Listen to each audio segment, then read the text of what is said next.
Nestled on the banks of the scenic Pocomoke River in eastern Maryland is the River House Inn, a charming and historic bed and breakfast. Snow Hill, Maryland is a quaint little town that's located in Worcester County. And you do have a lot of bed and breakfasts in the area, and the River House Inn being one of the more popular and famous old ones. This was a beautiful property, and because it was so beautiful, people would have weddings there, birthdays, graduation parties. The cozy bed and breakfast usually slows down when the weather turns cold. But that wasn't the case in the winter of 2010, when the backyard of this peaceful inn became the focus of a homicide investigation. I remember the day like it was yesterday, February 19th, 2010. It was a cold day. The ground was slightly frozen. We walked through the backyard of this historic bed and breakfast. I think everybody's mood was somewhere between excited that we might find an end to this case and upset over the fact that what we were going to find was not going to be a good end. Detectives were carefully following a hand-drawn map, and what they'd unearthed beneath the X would put an end to an agonizing, years-long investigation.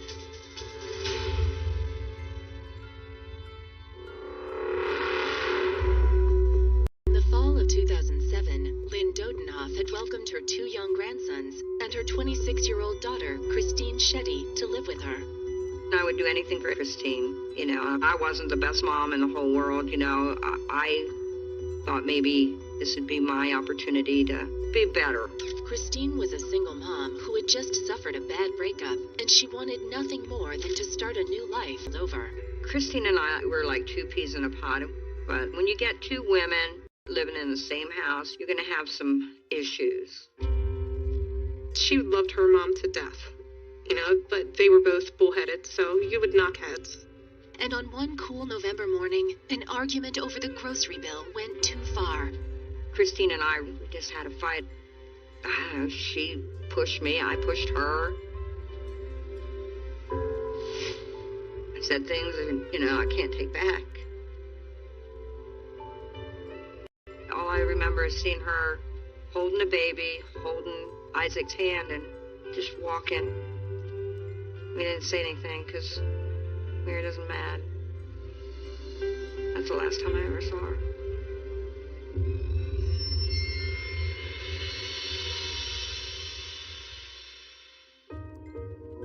Christine was an old soul, would make you laugh.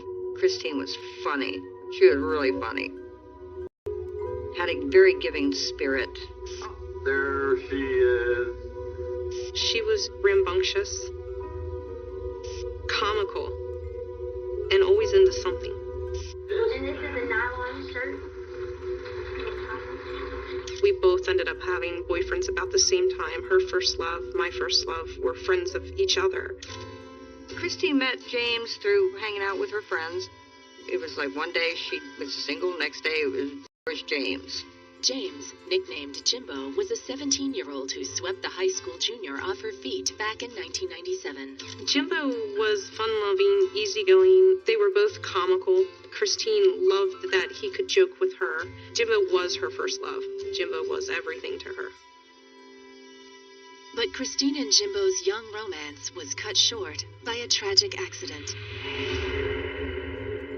James worked as a construction worker, and James fell off a building, and he broke both his ankles. And in the process, when going through the x-rays, there was a spot found on his leg bone, and it turned out to be Ewing sarcoma. This rare, deadly bone cancer was already advanced by the time James was diagnosed. And after 3 painful years, he lost his battle. He was her love, above and beyond all. And when he passed, Christine lost part of herself.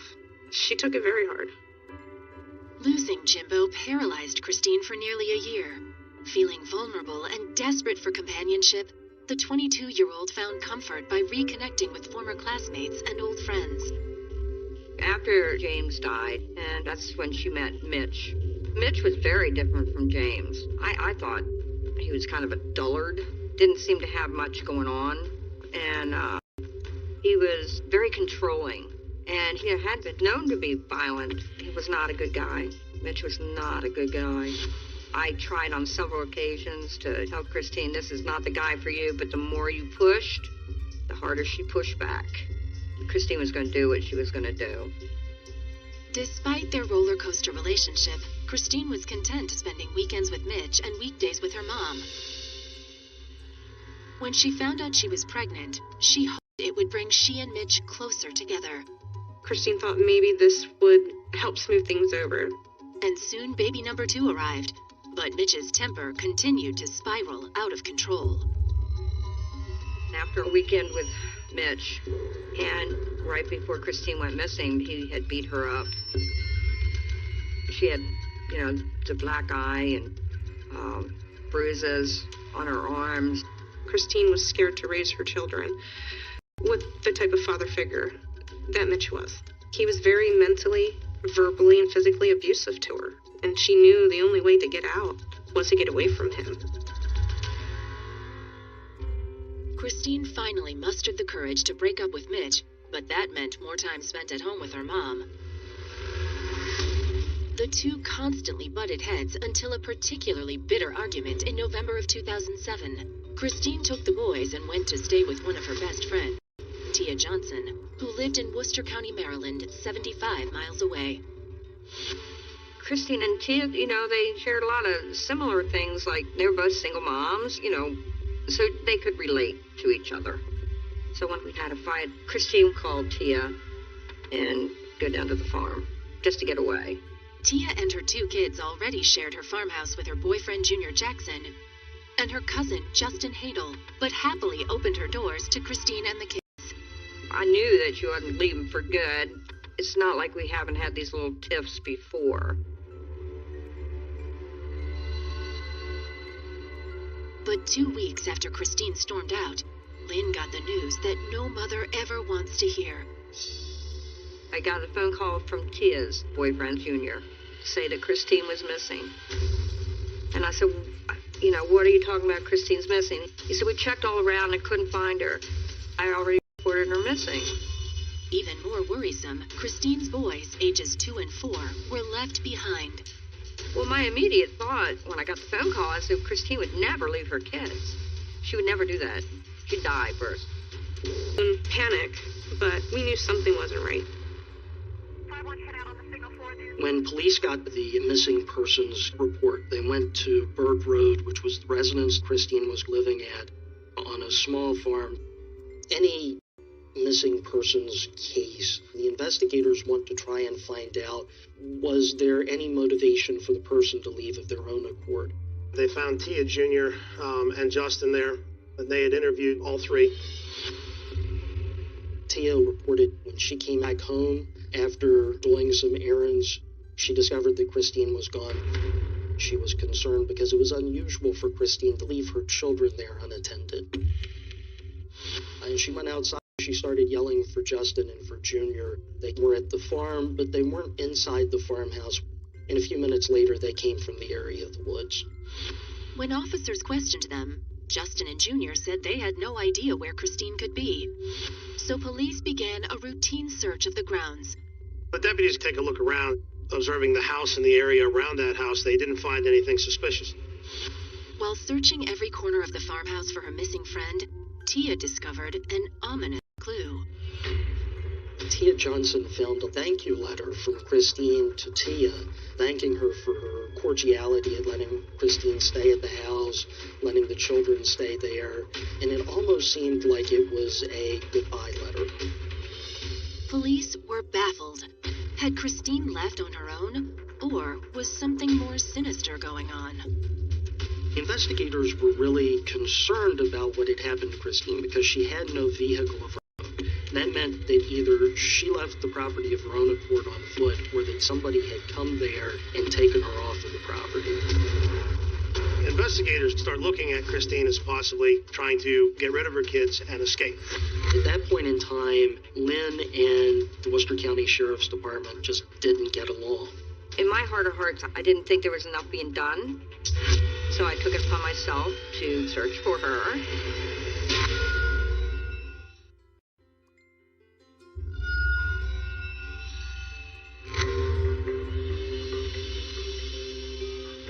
In November 2007, grieving mother Lynn was desperate for answers. Her daughter Christine had disappeared from her friend's farmhouse, leaving her 2 young sons behind. Less than 3 hours after she went missing, Christine's concerned roommates told police they had no idea where Christine had gone.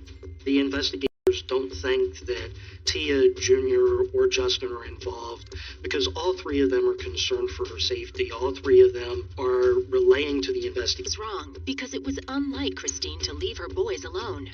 She couldn't stop thinking that maybe Christine's ex-boyfriend may have had something to do with her friend's disappearance.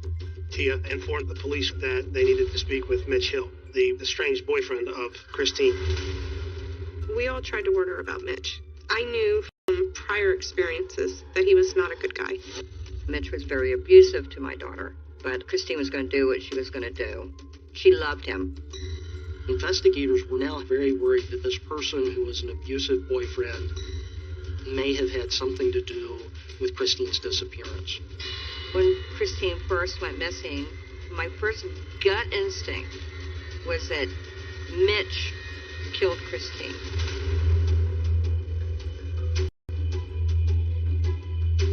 So investigators go to talk to Mitch Hill. He tells them right up front that he and Christine have had a number of problems over the years, but they've worked on reconciling their differences.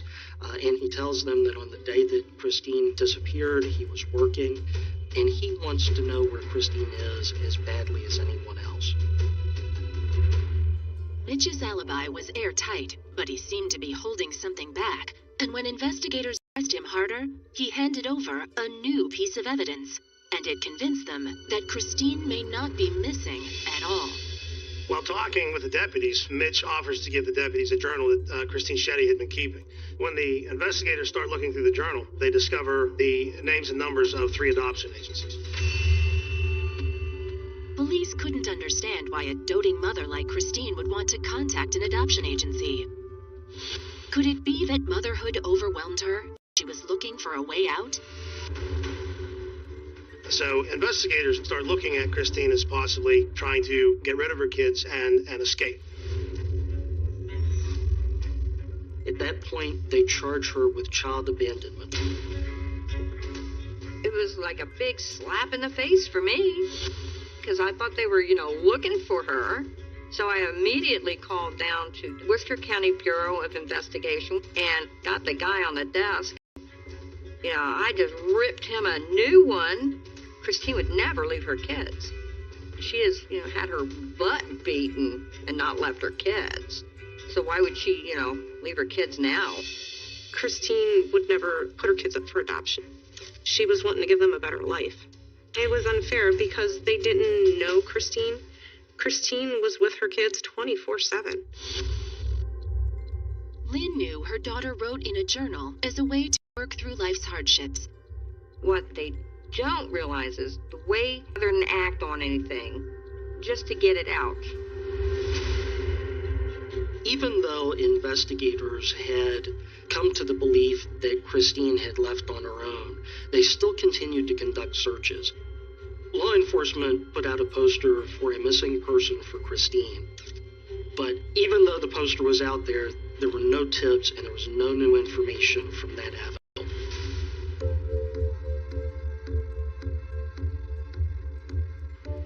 Once detectives cleared Mitch Hill as a suspect, they seemed to hit a brick wall.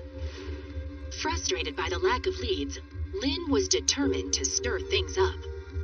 Lynn continued to urge law enforcement and push them to do what they needed to do. She never gave up. When Christine went missing, that was kind of like, I can't be quiet. And I promised her I'd never let her down, ever. At that point in time, Lynn and the Worcester County Sheriff's Department just didn't get along. Lynn would call them constantly, trying to get updates on the case, providing information that Lynn would accumulate on her own. She never let up. I was on the local news. I talked with reporters and newspapers. One way or another, we just need to bring her home. In my heart of hearts, I didn't think there was enough being done. So I took it upon myself to go to the farm and search myself. I kind of prepared myself because I was looking for my daughter's body. I even went so far as to Google what state of decomposition I would be stumbling upon. It's something I did, yeah, I guess maybe die. Harden myself, take myself away from it, but I would just walk and look for any kind of sign like clothes or like mounds of dirt. I befriended the neighbor, the next door neighbor. We became really good friends. I mean, we'd walk the woods for hours, like 8 hours at a time. As weeks turned into months, Lynn fought back anxiety and despair in her relentless search for Christine. Nearly 2 years after her daughter's disappearance, she was still in the dark. By 2009, cases grown cold. There's no new information about Christine. There's nothing on her bank accounts. No one has heard from Christine in almost 2 years. And all of a sudden, something happens. On March the 24th, 2009, a body is discovered in Westminster, Maryland.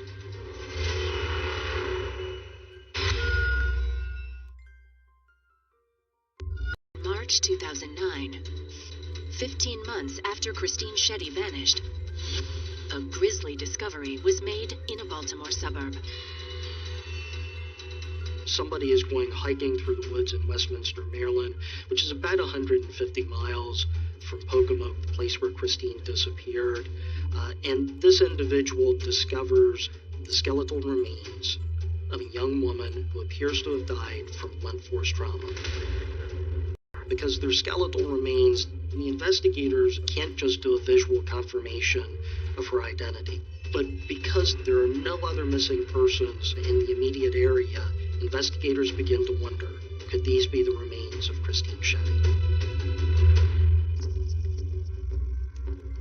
My daily routine was get on the computer all day and do research or whatever, trying to find my daughter.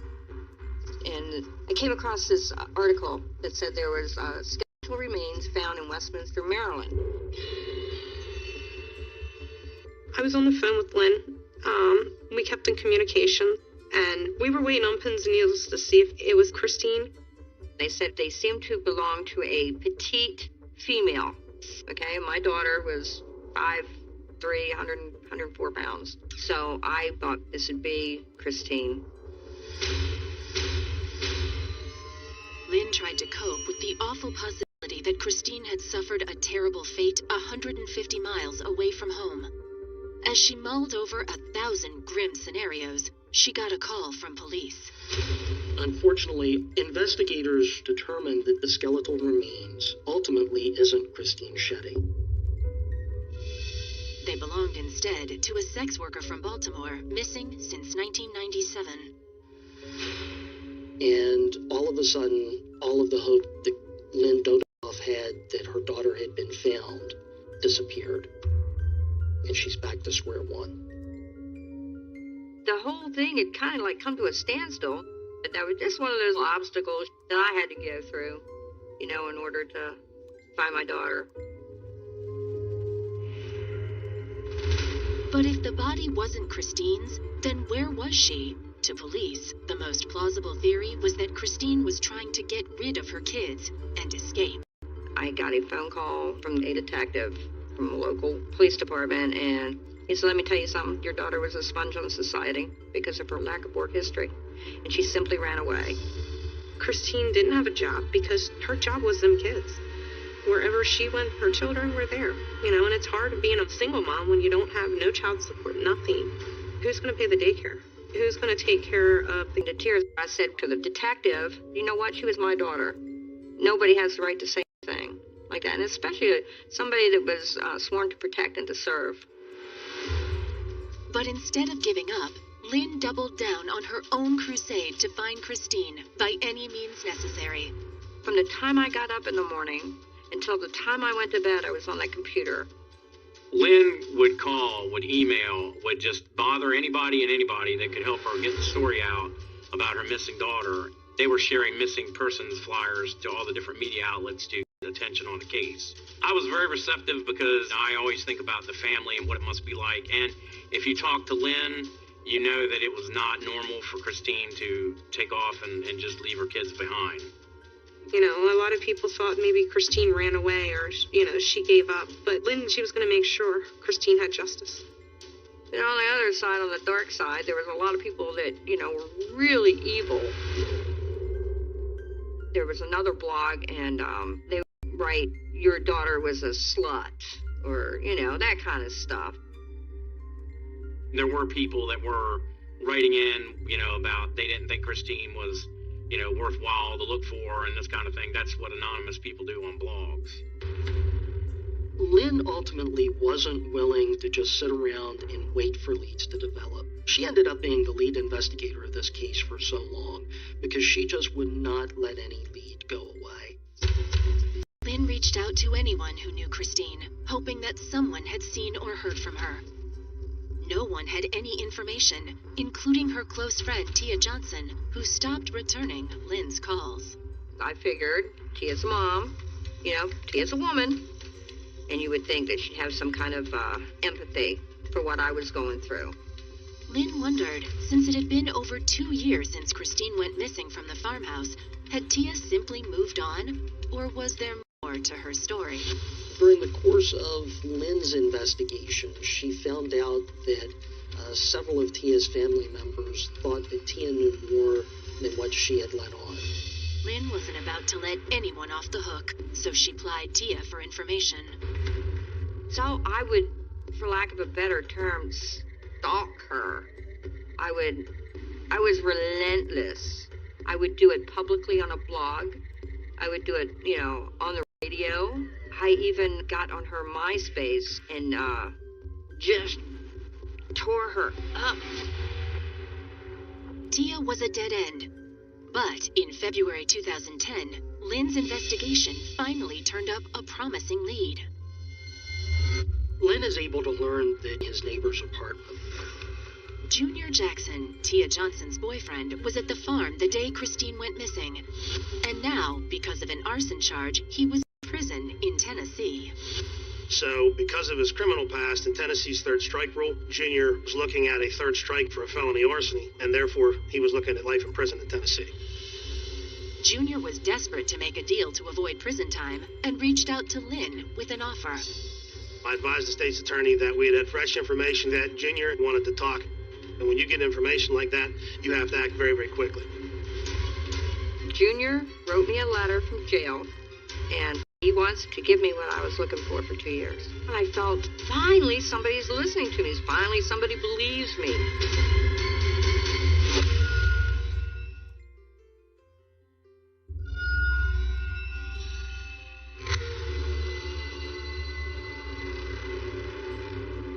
In February 2010, after almost 3 years of searching for her missing daughter Christine, Lynn Dodenhoff finally got the break she'd been praying for. A letter from Junior Jackson, Tia Johnson's ex-boyfriend. In the letter, Junior is willing to confess that he knew where Christine's body was and that he would help the Maryland authorities locate that body if they would help him get out of the charges in Tennessee. Junior wants my help, and he would give me my daughter. You know, I was like, finally, finally there was a light at the end of the tunnel. The prosecutors and investigators were able to work out a deal. They take Junior back to the farm where he, Tia, Justin, and Christine had been living. Junior tells investigators exactly what happened. On the day that Christine disappeared, Tia had gone to run some errands. Christine's children had fallen asleep, and Christine and Junior had gone into the woods to have sex. Junior claimed he and Christine were wildly attracted to each other. But that was a problem for his roommate, Justin Hadel, who had a big crush on Christine. Justin ended up following into the woods a few minutes later, saw the two of them, became incredibly jealous, and ended up getting a shovel, coming back to where they were having sex, and beat Christine with a shovel until she was dead.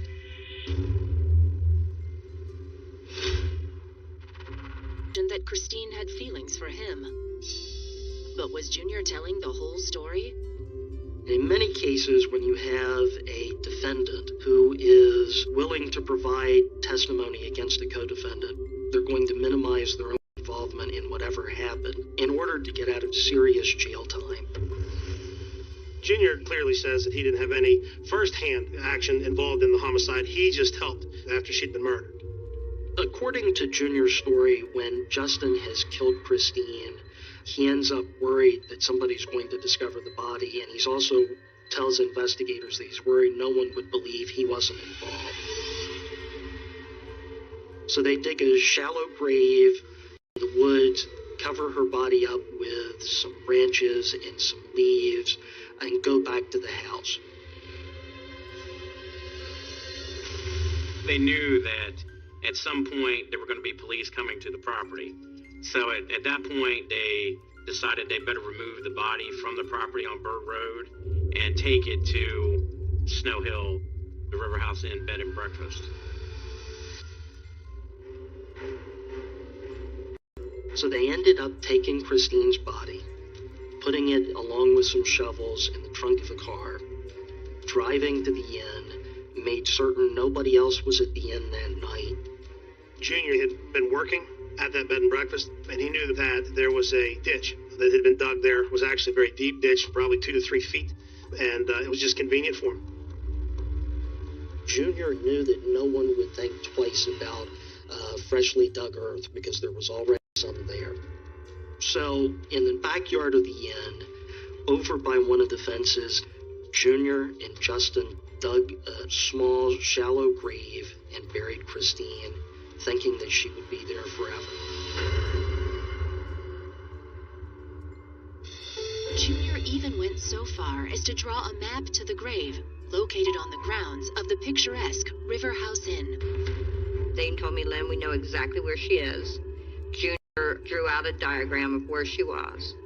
They didn't tell me exactly where. They just said they know where she is. Investigators that were at the farm forwarded that map to investigators that were at the inn who were waiting for that information. The map showed us where the ditch was. There was still grass that hadn't grown on the ditch, so it was pretty easy to follow. And then we proceeded to set up a forensic dig site and start digging.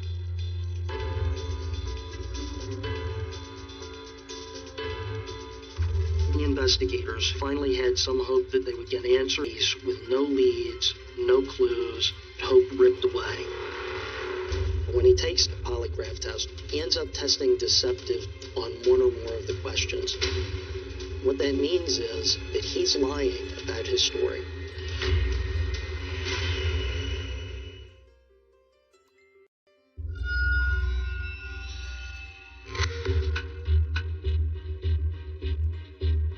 On February 19th, 2010, the backyard of the River House Inn Bed and Breakfast in Snow Hill, Maryland, became the scene of a grim excavation as investigators went digging for Christine Shetty's grave. It was actually a rather lengthy process. The investigators didn't want to dig too far, too fast, and potentially miss evidence. A shovelful of dirt at a time would be dug up and sifted through to see if there was anything that would point to what had happened to Christine.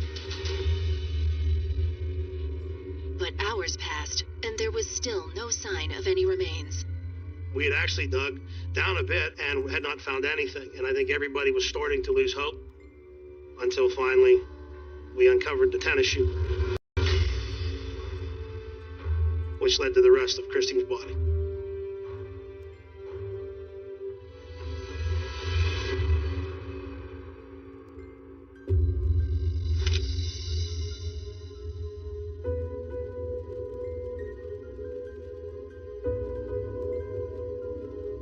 For Lynn Dodenhoff, who'd spent more than 2 years hunting for her daughter, the news was overwhelming. The police said, just want to let you know that we found her, we found her shoe. We found her, And it was surreal. I just burst into tears. It was down to your depths of your soul crying. But I knew I was going to find her. It was on the news that they found a body. I knew it was her. It was like you knew. Lynn said they were waiting, but we knew. When I finally found out that she was at this bed and breakfast, where she was buried is where, like, bridal parties walked by. It wasn't until nearly 2.5 years later Christine Shetty's remains were found buried in the backyard of the River House Inn bed and breakfast, and Shetty's family is hoping for closure after years of pain and unanswered questions. But this case was far from closed. After verifying his story, that Justin Hadel killed Christine. The investigators talk to Junior and they make a deal with him on a few simple stipulations. One, that he agreed to testify against Justin Hadel, and two, in order to be able to testify, the state was going to require him to take a polygraph test. But when he takes it, the results are not what the investigators were expecting. He ends up testing deceptive on one or more of the questions.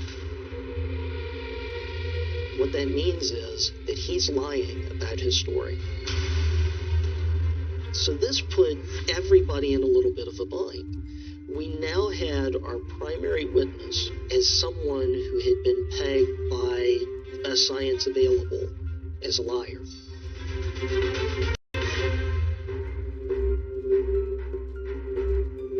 Investigators now needed to find out, what was Junior lying about? Did Justin really kill Christine, or was it someone else? Investigators were able to locate Justin in Texas and get him back to Maryland. In February of 2010, Justin Hadel was questioned in a Maryland jail, and what he told investigators turned their case upside down. Justin told investigators that it was Junior, not him, who was the murderer, and that he was only an accessory after the fact and helped with the body, and that Junior was the mastermind behind what had happened to Christine. With both suspects pointing the finger at one another and no real evidence to prove who was telling the truth, police were at a dead end. But there was one fact both men agreed on. Tia Johnson, Christine's best friend, was in on the plot. They end up getting in touch with Tia Johnson, who's the only person that might know the truth about what happened at the farm that night. I knew she knew, but she wasn't telling.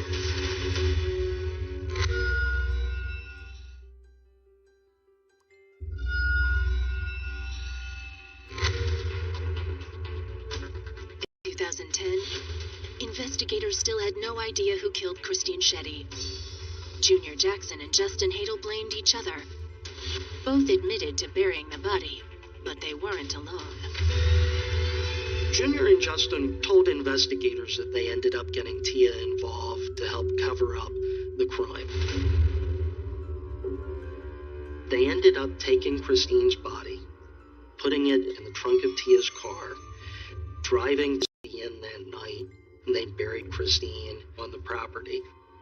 According to both Junior and Justin, Tia climbed up the inn's fire escape, broke into a room, and acted as a lookout from an upstairs window. For Lynn, it confirmed her long-held suspicion that Tia was hiding something. I knew in my heart of hearts Tia knew. Well, I had a lot of contempt for her, and I still do. She could have brought this all to an end. Could have, at any time, went to the authorities, but she never said anything. After evading Lynn for over 2 years, Tia Johnson finally came clean about her role in covering up Christine's murder. Then she told investigators that the person responsible for Christine's death was Justin. Tia indicated that Justin had a short conversation with her, and he confessed to her that he had killed Christine the day that she had disappeared. Tia's story was essentially the same as Junior's confession, that Justin was the murderer. Tia, a friend of Christine's, who was protecting Junior. She even went so far as to throw her cousin Justin under the bus. She had blamed everything on Justin and that she was afraid of telling anybody. But, you know, there was a time when both Justin and Junior were gone and she could have called the police. I don't think that any of the people involved have fully told the truth about what happened that afternoon that Christine died. We ultimately may never know. Both Junior and Justin took plea deals and got 30 years behind bars. As for Tia, she was sentenced to 15 years, 10 for breaking into the bed and breakfast, and 5 as an accessory to murder. Tia, she got more time for breaking and entering in that bed and breakfast than she did for knowingly transporting my daughter's body in the trunk of her car 10 miles down the road to Snow Hill. When Tia Johnson was convicted of accessory after the fact, the maximum penalty was 5 years incarceration, and she got that 5 years. After this case happened, a lot of people looked at the punishment for accessory after the fact and realized it was totally out of line with the severity of the crime, and Lynn led the charge to get the legislature to change the law. I'm very proud to say that we had a law changed in the state of Maryland. It's called the Shetty-Bennett Act. It used to be 5 years for accessory after the fact. Now it's up to 10.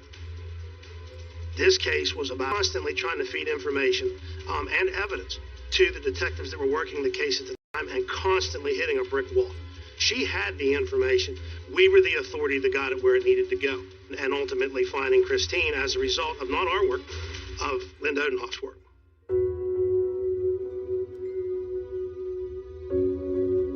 I always told her, I said, if you ever run away, I said, I will hunt you down and I will find you, and it's kind of funny now because I did it.